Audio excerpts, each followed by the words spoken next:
Hi, in this tutorial I'm going to show you how to loop presentation in Google Slides. So if you want to do it, first you need to start the slideshow, and after that you need to move your cursor to the left down corner, because here you can find something like open the options menu.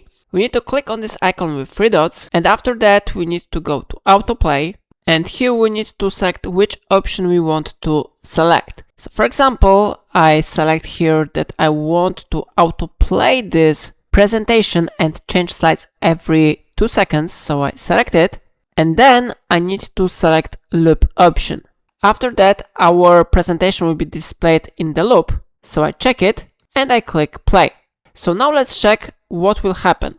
How you see, our slides are being changed and our presentation is being displayed in the loop, yeah?